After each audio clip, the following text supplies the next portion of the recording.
I'm going to turn the mic over to Esther. Thank you so much, Karen. You're welcome, Esther. I'm so happy about this. Okay, so Karen asked me to prepare an artist statement, comments for my show. And so I'm just delighted to have all of you here. First of all, thank you all for Don't being forget here. to hold the mic up close and leave it there. Okay. Thank you all for being here. I really appreciate your presence. So I want to talk to you a little bit about my background, my influences, how I got kind of where I am today with my art, anecdotes about my life experience, and just tell you a little bit more about myself. Most of you already know a lot of this story. But anyway, I'm going to start with early Sumter in my education.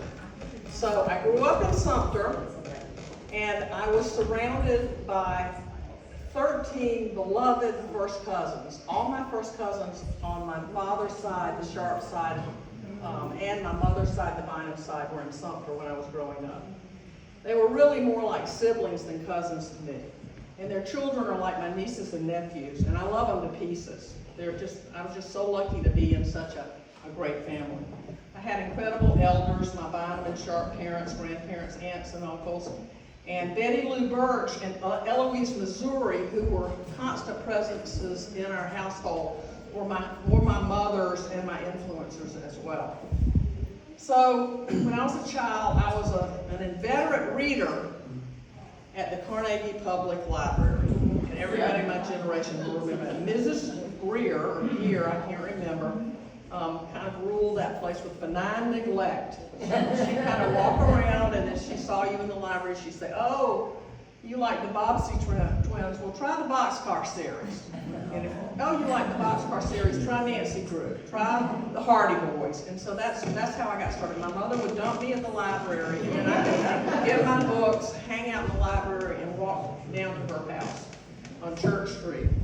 And my parents, when it was lights out at my house, my parents would go, "Put your book away, go to sleep." And I would go, "Okay." And then I would go under my covers with a flashlight and read till I fell asleep. And I still read myself to sleep every night. But anyway, my parents fostered a lot of independence for me. I worked growing up at Suburban Propane Gas, which was my father's company.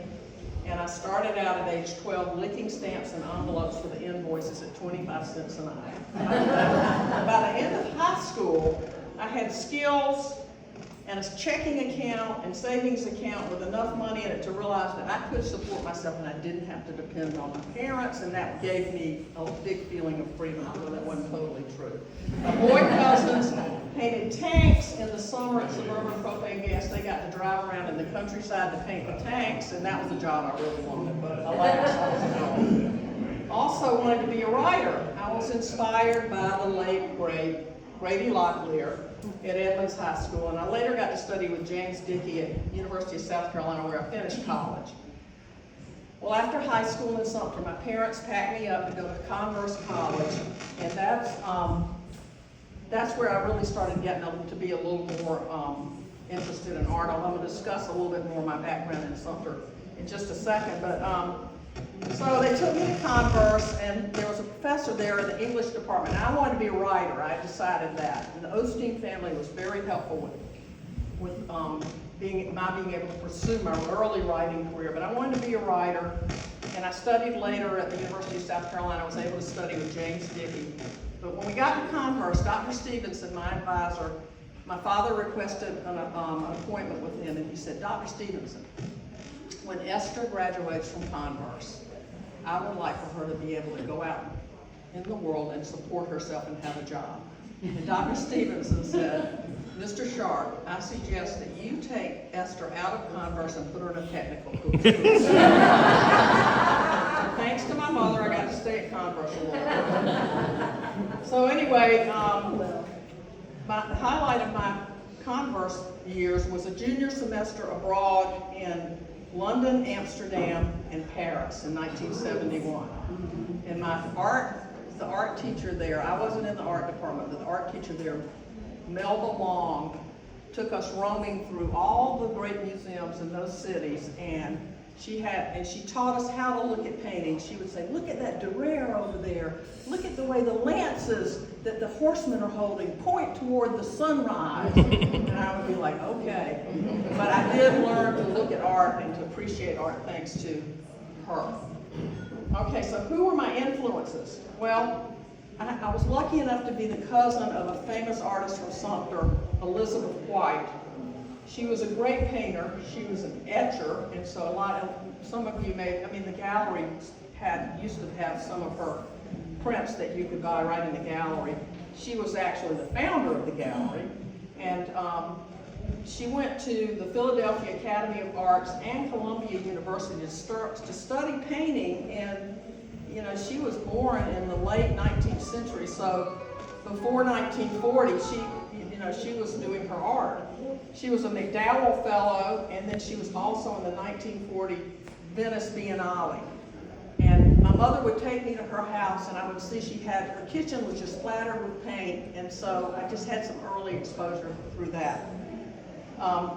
So I want to say something to y'all. If you ever get a chance, if you're interested in art and ever get a chance to go to the Venice Biennale, it's the coolest thing. It's every other year. It's in many of the old buildings in Venice, and they're just the coolest things in the world. The artists there are all chosen, are the up-and-coming, most famous artists there will be in the world, some of them, and they're chosen by artists who are already famous. And it's a really neat thing to go. Like, for example, you'll be riding on a boat through Venice, and you look to the right, and there's a huge arm sticking up, as big as the boat, just sticking up out of the water, and that'll be some artist installation, and there are things like that all over Venice, and I hope if you get a chance, you'll go.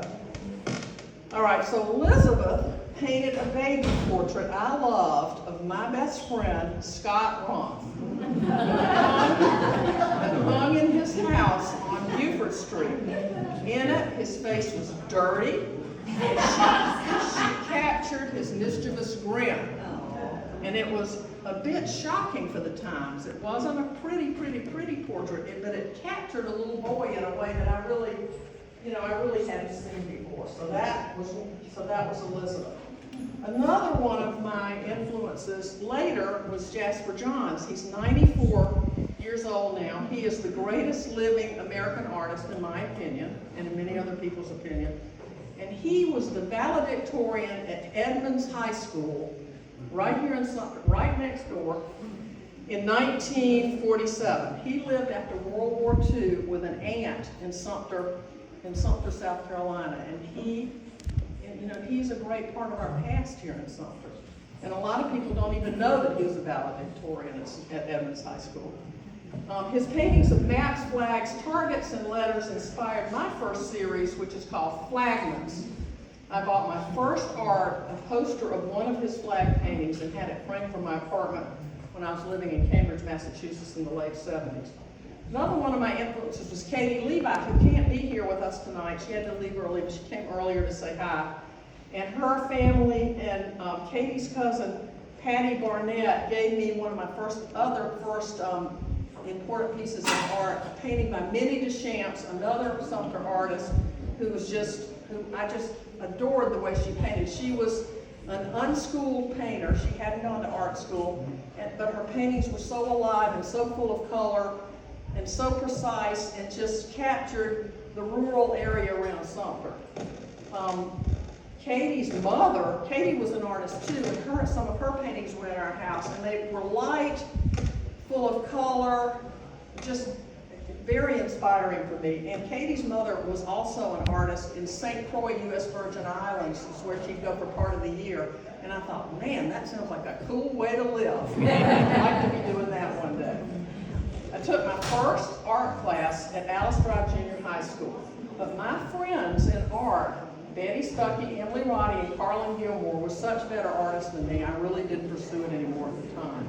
Little did I know that my education, travels, and the influencers in my life, some of the people I've already mentioned, would give me the tools to become the artist I am today. And Alice Brady and Betty were really the friends who kept bringing me to Pawleys Island, where by the time I was done with college, I was thinking, if I ever get to go back and live there, that's where I want to be. And I did realize that dream, and I've loved living there. Pawleys Island has incredible light and incredible birds. And it's a bird sanctuary. It's really neat. There's one sign on Pawleys Island, there's a painting of it right back there that says it's a bird sanctuary. So it really is a bird sanctuary. That sign over in the corner is back by the chapel. It's by the chapel at Pawleys. Okay, well, my Uncle Walter Sharp was a collector of Sumter artists, and he collected early Ray Davenport and Robert Courtwright, who was a collagist. I'm so sorry. And Walter's home where Dabney lives now is full of that beautiful art. Okay, in the 70s, Carolina Harvey Cantrell blew my mind. I was back working in Sumter in the 70s at the Sumter Daily Item. She blew my mind by breaking the mold of portrait painting in Sumter with full body renderings in natural positions. And my very progressive aunts, Pat, bye, and Anna Bynum had her paint Will Bynum and Louise Bynum, and these became my favorite portraits in my extended family. Carolina also lived and painted abroad later on the island of Nevis in the Caribbean, and later in her life before moving back to Sumter. So husband Farlow Blakesley and I took a class in Sumter with Carolina a couple of years ago. And in the portrait part of our class, she taught us a useful tool: paint the portraits upside down. It dissociates the eye from perception and gives a new perspective and a more correct perspective. I found that applies to other genres such as landscape, so I use that technique a lot. If you want more information, take a class with Carolina. I became a reporter in the Sumter Daily Item in the mid-70s. It was the era of Watergate, and I really thought that was what I wanted to do. But one of my essays that I was assigned to do at the paper was on Ranger McCoy, who had a sculpture that was on loan in the savings and on loan to a bank in Sumter, and it actually was a savings and loan. And I was mesmerized by his art then, and I still am. And behind there is a painting of one of Ranger's sculptures of an extinct bird, I think. So after Sumter, after Sumter and after college, I moved to Maine for a year, and I worked in Acadia National Park during the summer and Sugarloaf, USA in the winter. And again, the light was new to me in such a northern place, and it was beautiful, and it was, and it flavored everything about life there. And then a few years later, I met my first husband. His name was Michael Haggerty, and I met him in Maine, and I married him in Sumter, and we were together for over 15 years. And he was a graduate student at Harvard, and right as we were married, he had received a Fulbright fellowship, and that gave us the opportunity to move to southern France, Aix-en-Provence. And that town is in the shadows of the Mont Saint-Victoire, which Cézanne painted over and over and over again. And once again, the light was incredible. And I loved just being in that light and being in the place where so many great Impressionist artists had worked. Van Gogh was there, Moreau, Matisse. I studied French and Spanish, and it was just a magical time. We returned a year later to Paris, and my first son, Galen, was actually born in Paris. He's 44 now. And I took the time to study more about the Impressionists and their use of light. And if you really like the Impressionists and you get the chance to go to Paris, I really recommend that you go see their work in the best museum for seeing it in the world, which is the Musée d'Orsay. It's a train station on the Seine River that's been repurposed into an art museum. And what you do, I'm going to give you a secret, what you do is you go online to buy your tickets, and you go and you get the earliest time you can get in the morning, which I think is like 9:30. 9:30 is very early for the French. And you go, you stand in the line a little bit earlier, a little bit before that time, and then when you get in the museum, you go immediately to the top floor of the museum, and that is where the galleries of all the Impressionists are. And you will have probably 45 minutes to an hour to be in that gallery virtually alone. Whereas if you go in through the bottom and just look around in the rest of the museum before you get up there, it's going to be all crowded and you'll be bumping into people all day. So if you get to go there, do it that way. Okay, now, and a few years ago, I took my step-grandsons to that museum, and we did that same thing, and they were 12 years old, and even they were impressed. So anybody can be impressed if they do that. There's another museum in Paris called the Jeux de Paume, and it is the former tennis court of the kings of France. And in that museum, it's in the Tuileries Garden, which is part of the big park around the Louvre. And in that painting are the paintings of Monet. And once again, the light in those paintings is so incredible because the paintings were painted as he aged and as his eyes failed. So the treatment of the light on those, it's the lily pads. The treatment of light on the lily pads is really, really, really worth seeing. So anyway, one of my paintings back there is a riff on a painting of Monet, and it's the one of the white turkeys. So another thing that my husband did was he used his Harvard credentials to get us passes to see Lascaux, which is where all the cave paintings are. It had been closed to the public for a long time, and the only way you could go is if you got some kind of special dispensation. And I learned there about the importance of simplicity in art. And that was just an incredible experience to be able to do that. But supporting oneself and living well are two different avenues in life. So I decided when we got back to Cambridge to get an MBA.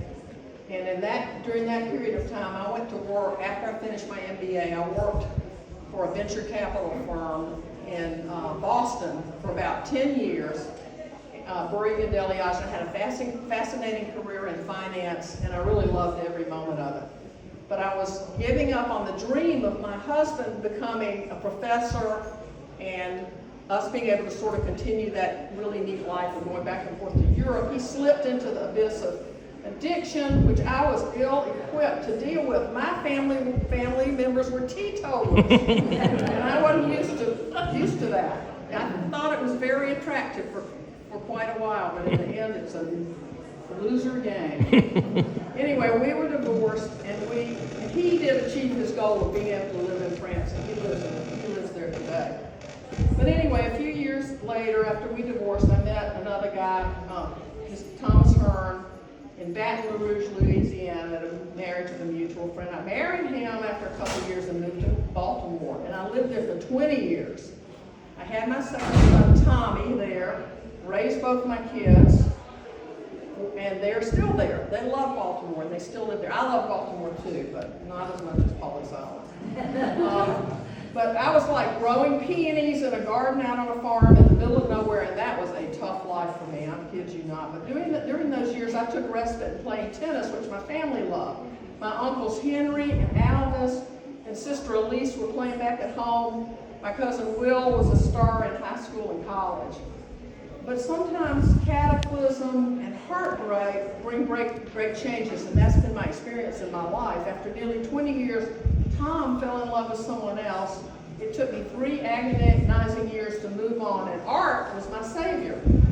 So about that time, I had a group of friends in Baltimore, and one of my friends got ALS, Lou Gehrig's disease. And she was took some time to go to Florida in the winter, and I with another friend went down to see her. And we were staying near yet another friend who lived there most of the winter. Anyway, Karen Morrill, one of my friends, who's sort of a cousin of Barlow, my husband, took canvases and brushes and paints, and she said, I'm going to teach you 3 things. I'm going to teach you how to do a bowl of flowers, a landscape, and a still life. And I said, okay, because she was trying to give our friend who had Lou Gehrig's disease and really only about 2 years to live, kind of something to do for a distraction. Well, it didn't take with her, but it did take with me. And by the end of the weekend, I said, Karen, I don't want to paint any of those things you suggested, but I'll do some abstracts. And I did 3 abstract canvases, which I still have, which were sort of geometric canvases. But they really became the basis for my first series of flagments that I mentioned before in in my comments on Jasper Johns. I picked up a paintbrush and I never put it down.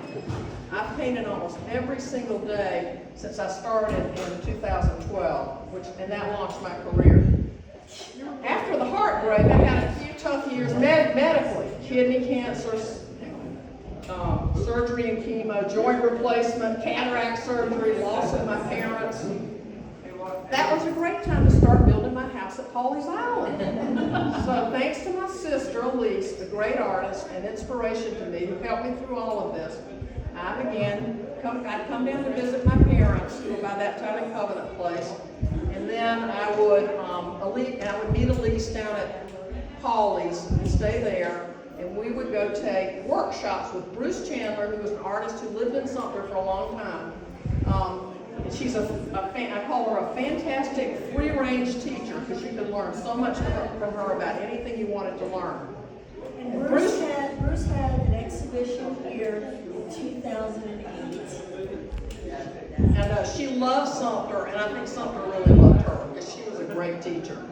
But one thing that was fun about her was her sense of humor. And so if someone wandered into the studio when we were painting, we painted in the jail, the old jail in Georgetown, which was under the clock tower by the Rice Museum. And if anybody, we called ourselves the breakout school. And if anybody came in and wanted to find out from Bruce what she was doing, if they weren't signed up for her clinic, she would say, "If I told you, I'd have to kill you." And so we really always had a good time with her. She was so much fun. Okay, Elise and I are now working on a collaboration based on the flower paintings of Georgia O'Keeffe. So stay tuned, right, Elise? Okay, then around that time, Carlo, my husband, meandered into my life as I was completing my house at Pawleys, and we're once again inspired by Elise, but also cousin Elizabeth White. I built my dream studio, and those of you who've been to my house know that's the largest room in my house.